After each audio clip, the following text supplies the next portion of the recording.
रियासत तेलंगाना में पार्टी के इख्तिदार की तश्कील में उजलत पसंदी का मुजाहरा करने वाले रेवंत रेड्डी की कोशिशों को उस वक्त धक्का लगा जब तेलंगाना कांग्रेस उमूर के इंचार्ज मानिकराव ठाकरे और पार्टी मुबस्सिरीन बशमूल नायब वजीर आला कर्नाटक डी के शिव कुमार के रूबरू CLP इजलास में मुख्तलिफ कलमदानों को लेकर पार्टी कायदीन ने अपने तहफ्फुजात का इजहार किया और अपने अपने मुतालबात पेश किए। इजलास में जबरदस्त नाराजगियों का भी इजहार किया गया। जराये के मुताबिक इस दौरान बाज कायदीन के दरमियान गर्मा गर्म मुबाहिस भी हुए। बताया जाता है कि बाज कायदीन ने नाराजगियों का इजहार करते हुए इजलास गाह से बाहर चले गए। सीनियर कांग्रेसी लीडर मल्लू भट्टी विक्रमार्का, जो मुदीरा हल्के की नुमाइंदगी करते हैं और दलित तबके से ताल्लुक रखते हैं, डिप्टी चीफ मिनिस्टर के ओहदे के साथ अहम कलमदान भी सौंपने का मुतालबा किया। उन्होंने ये शर्त भी रखी कि डिप्टी CM का ओहदा सिर्फ उन्हें फराहम करते हुए उसकी इनफरादियत को बाकी रखा जाए, जबकि हाईकमान ने मल्लू भट्टी विक्रमार्का को स्पीकर या डिप्टी चीफ मिनिस्टर के ओहदे का पेशकश किया है।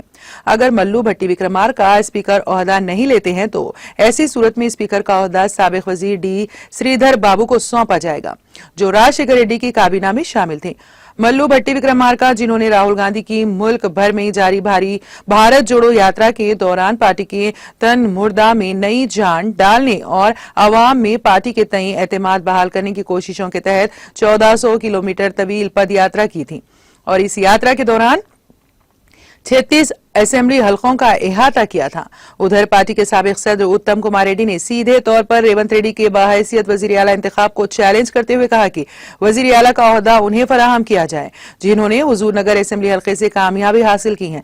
उन्होंने कहा कि अगर ऐसा नहीं किया जाता है तो कम अज कम उनकी अहलिया पद्मावती को, जो कोदार की नुमाइंदगी करती हैं, काबीना में जगह फराहम की जाए। अगरचे के पार्टी उमूर के इंचार्ज मानिकराव ठाकरे ने कोमट रेड्डी, वेंकट रेड्डी, M कुमार और श्रीधर बाबू से तबादला ख्याल किया और उनकी राय हासिल की, लेकिन इन कायदीन की जानिब से मशरूत मुतालिबात ने पार्टी हाईकमान को मुतफक्किर कर दिया है और किसी तरह इन कायदीन को खामोश करने और हाईकमान के फैसलों पर रजामंद करने की कोशिश की जा रही है।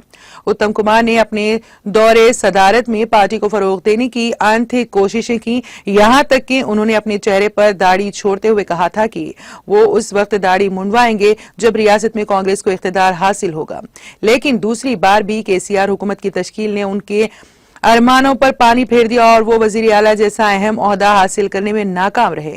हुस्नाबाद के 9 मुंतखब रुकन असेंबली पुन्नम प्रभाकर ने, जो गौड़ तबके से ताल्लुक रखते हैं, BC कोटे के तहत डिप्टी चीफ मिनिस्टर बनाने का मुतालबा किया है, जबकि हाईकमान SC और BC तबके के लिए डिप्टी चीफ मिनिस्टर के ओहदे को यकीनी बनाने की फिक्र में है। कांग्रेस पार्टी, जिसके ताल्लुक से ये मशहूर है कि पार्टी को किसी भी फैसले के लिए हाईकमान की मंजूरी हासिल करनी जरूरी होती है, इसी सिलसिले की कड़ी के तहत वजीर आला के ओहदे के लिए मरकजी मुबस्सिरीन ने 9 मुंतखब अरकान के साथ अलहदा तौर पर बातचीत की और उनकी राय हासिल की। उनसे पूछा गया कि वजीर आला कौन होना चाहिए और क्यों होना चाहिए। इन वजूहात के साथ एक तफसीली रिपोर्ट तैयार की गई जो हाईकमान को सौंपी जाएगी। बताया जाता है कि कल शाम तक इन तमाम मसाइल का हल निकाल लिया जाएगा। जराये के मुताबिक कांग्रेस हाईकमान मध्य प्रदेश, राजस्थान और छत्तीसगढ़ में पार्टी की शिकस्त का जायजा लेने में मसरूफ है, इसलिए तेलंगाना में तश्कील हुकूमत की तैयारियों में ताखीर हुई।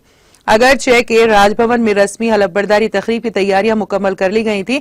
इम्कान है कि 9 दिसंबर को सोनिया गांधी की सालगिरह के मौके पर हलफबरदारी तकरीब मुनक्कद की जाएगी, जिसमें खुद सोनिया गांधी, राहुल गांधी, प्रियंका गांधी और पार्टी के दीगर कायदीन शरीक होंगे।